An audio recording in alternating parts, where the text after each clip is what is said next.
Never-Ending Nightmare Part 1. Wake up.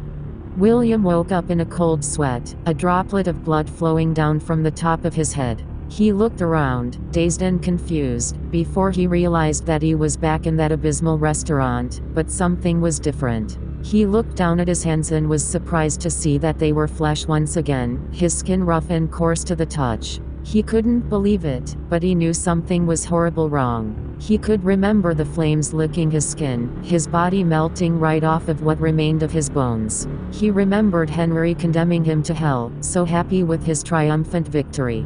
There was nothing after that moment, and then he heard a voice. He didn't recognize it, but it was cold, uncaring, and remorseless toward him, with its animosity almost stinging his skin. Where am I?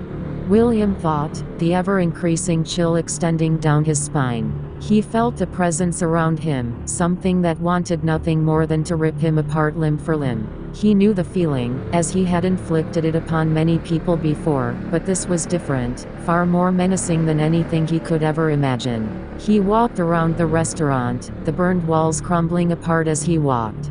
"I hate you," a voice whispered, cutting through the air and hissing through Afton's ear. He whipped around, expecting to see some kind of monstrosity looming over him, but there was nothing but the empty hallway, filled with shadows and cold wind.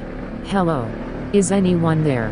William asked, backing down the hallway in fear. He knew something was watching him, waiting for him to do something, but it was definitely there. He backed up, but he hit a wall, surprised to see a knife in his hand. In front of him was a little girl, tears flowing from her eyes and fear enveloping her face. Her black hair was covered in dirt and dust from the ceiling of the room, and her yellow dress and bow were caked in dried blood. "Please, mister, let me go. I won't tell anyone we were here," the girl screamed. Afton looked around, expecting the cops or Henry to burst into the room, but no one came, leaving him and the young girl alone in the room. He smiled, twirling the knife in his hand, before plunging it into the girl's chest, her scream echoing throughout the damn, empty restaurant. His smile grew even longer as the girl fell to her knees, her eyes beginning to glaze over. He watched as the girl slid off the blade to the ground, but it was then that he noticed that there was no blood underneath her, and her eyes seemed to looking right at him.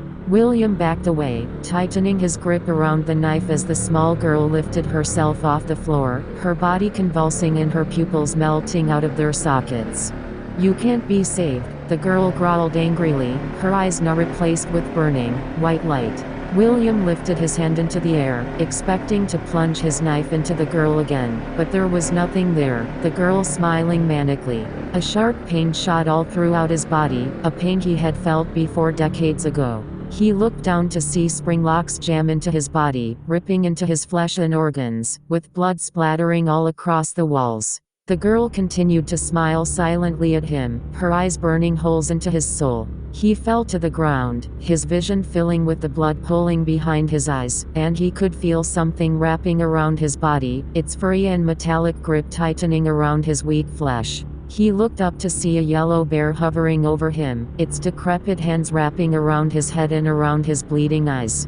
"You'll feel my pain," the bear wheezed as William passed out from the pain, his torture just beginning.